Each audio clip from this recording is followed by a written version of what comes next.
Hi there, I care and you matter. I'm Shannon and welcome to my channel and welcome to another Talk Tuesday. Frankly, I know it's been a hot minute. Feels like it's been a hot minute since we've connected on here. But truth be told, I think I might just go down to one video a week here for a couple weeks just because, oh my goodness, we are in the hectic season, the hectic time for me. And I'll get into a little bit about that. I owe you guys a video about the writing retreat Jason and I took gosh, it feels like forever ago, but I think it was like mid-October, October 19th or so. But anyway, that's coming up in a future video. But today we're just going to chit-chat because, oh, lordy, lordy, lordy. I know that November and early December are always the busiest time of year for me. Oh, but it seems especially so this year. First of all, this upcoming week. Oh my goodness. Send me all your positive vibes. Mark has his annual assessment with the state on Tuesday. He has a school conference on Wednesday. What happened? Wednesday, I have to take my in-laws to the airport in the morning. I have a meeting with my manager, my supervisor at work on Thursday. Some other stuff for Mark on Friday. Oh, it's all the things. And if you don't know what an annual assessment is, Mark has special needs. He's 19, but because of his special needs and his intellectual disability, he can't live on his own, yada, yada, yada, and needs substantial support. But his social worker, his caseworker comes into our home, I don't want to say inspects, but wanders through Mark's room, gets eyes on Mark. We answer a boatload of questions. I've had them go as long as 4 hours. I've had them go as short as 2 hours. And believe me, when you think about over 4 hours, 2 hours feels like immensely easier than the other. But it's stressful for me because I have to prepare a lot of paperwork in advance, including his last doctor's visit, last dental visit, all the things. So yeah, that always kind of puts me not on edge, but it's a lot of work and I have to prepare for that. Also, I have not met any of the goals that I set for myself, which really, really has me feeling weighed down and not at all where I want to be. My birthday's coming up and it's a big one. I turned 50 on December 3rd. And let's just say when January of 2025 came around, I had big plans to think, okay, when I hit my 50th birthday, I'm going to feel like a whole different person. I'm going to have XYZ accomplished, and it's going to be a wonderful day.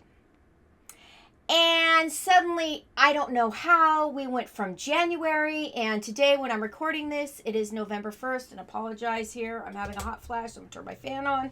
Woo! Yeah, November 1st. You'd think these hot flashes would feel great right now, but they don't. Anyway, I turned my little fan on so I could keep going. But yeah, here we are. I went from January, and now it's November 1st. I have no idea how we got here. I know I wasn't sitting on my fanny this whole year. I know it. But looking back, it sure as heck feels like it because I have not, like I said, I have not gotten what I wanted done. I didn't meet my health goals, whether that be physical or mentally. But then I also remind myself, I have been through an incredible amount of life changes this year. My husband is still unemployed. This has been over a year now, so he was unemployed this year. I'm the sole breadwinner. I became Mark's caregiver, which I already was, but yeah, that's a whole nother thing. Nate, my only biological child, has moved out. That was a huge transition. I mean, I could go on and on and on. And then the administration, I live in the United States, so that's been a lot.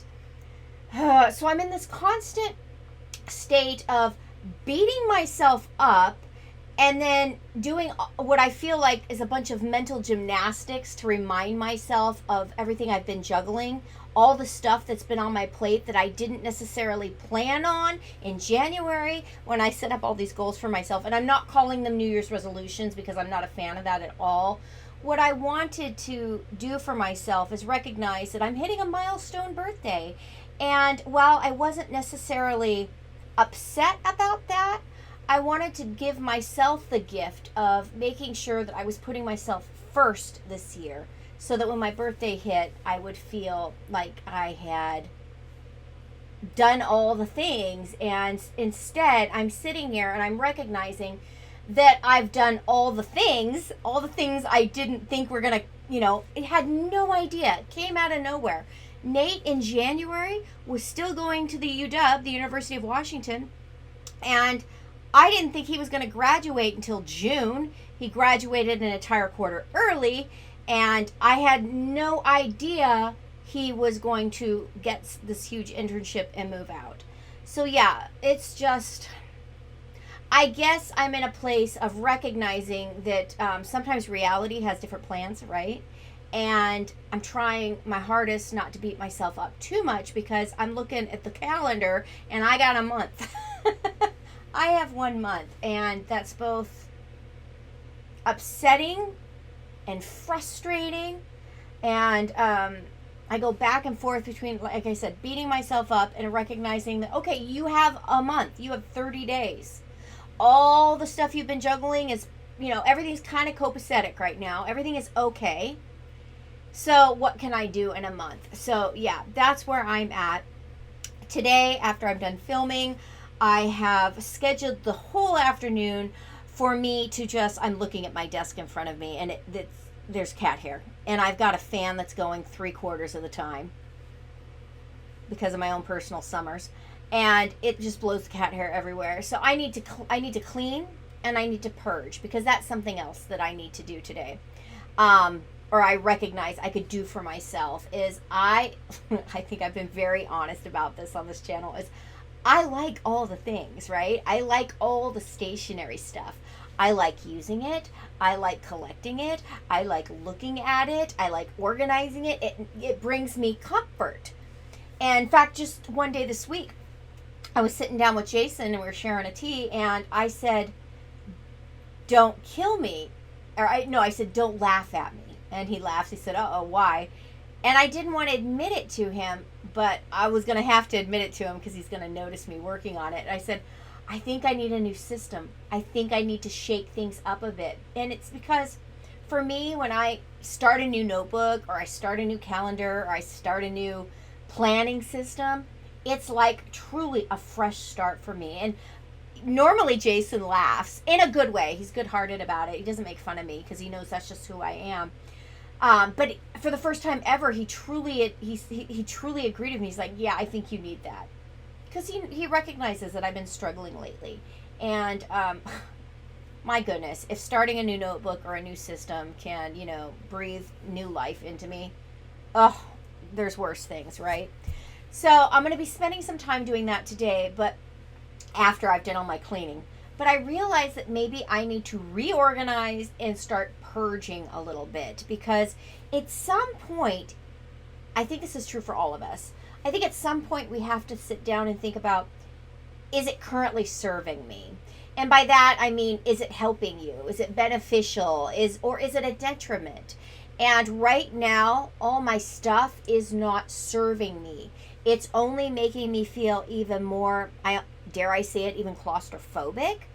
And that might mean packing some things up in boxes and then labeling the box and then putting it under my desk or in the garage and letting it sit for a month or two. And then, come January 1st, if I haven't cracked that box open, I can just donate that box, not even open it, and I'll know exactly what's inside of it.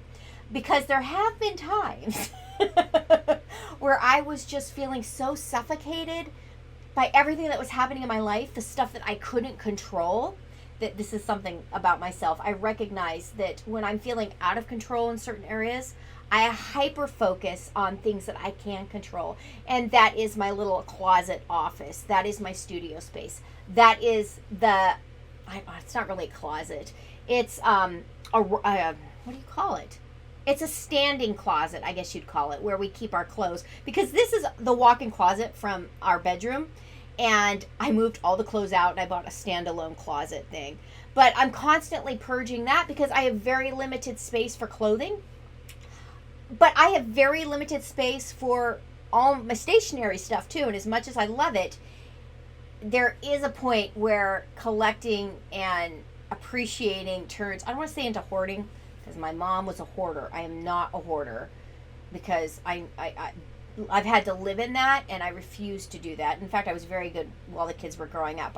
I taught them that skill because I'm mindful that I just wanted to prevent that. And so with the stationery stuff, while I don't hoard it, it's all very tidy.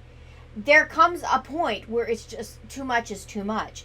But I have gone the other direction and like purged, and gave things away. And then like 2 days later, I kid you not, found myself at the thrift store trying to find what it was I had donated in order to buy it back because I regretted giving it away. So my new system is go ahead, clean, put it all in like brown paper bags that I can write on and tape it shut, or boxes, label it.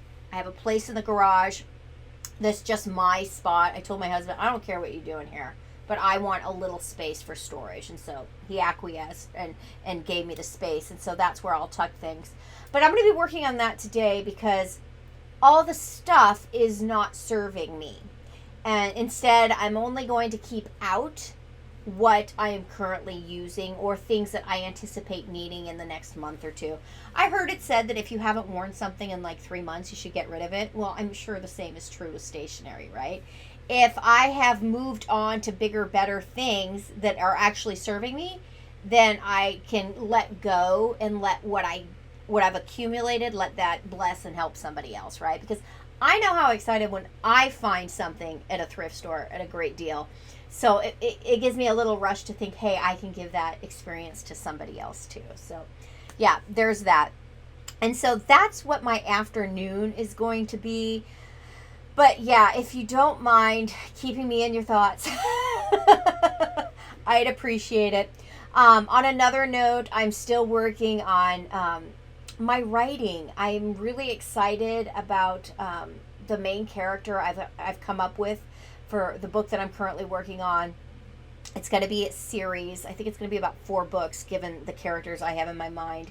But I'm excited to clean things up, declutter today, jump into this week, and get all the things done that I don't necessarily want to do, but I have to do. And make sure that I am really intentional about carving out an hour.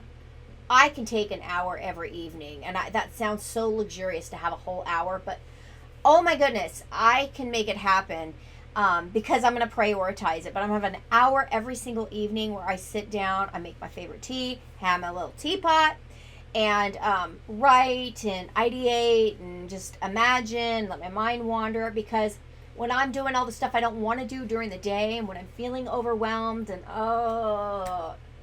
I can think, you know what, no matter what happens, no matter if things fall apart or if I burn out of energy holding everything together, I can look forward to that 1 hour every single evening, and hopefully that will put me in a much better mind space and able to sleep, because sleep has been hard to come by lately. And I don't know if that's my age and where I'm at. I don't know if it's all the stress. I don't know if it's the fact that my bed is like 15 years old and probably need a new one, but can't afford it like the majority of people out there, I'm sure. Mattresses are not expensive. Or excuse me, are expensive. They are not cheap. Ugh. But I don't know the reason, but sleep has been hard to come by. And so I am going to, starting this week, because I'm really going to need it, be intentional about carving out that time to just wind down before going to bed. So, keep your fingers crossed for me. Whew, that was a lot. As it always is, right? You guys are like therapy for me. It's great. I have no idea where you're watching from, but I want you to know that I am sending you all the positive vibes. And if you're like me, wondering where in the world did 2025 go and how are we in November already? Well, know that you're not alone in that, because I'm right there with you. And I don't want to say misery loves company, but we can commiserate about it together, right? Thank you so much for watching, and I will catch you in the next video. Until then, have a great rest of your week. Bye-bye.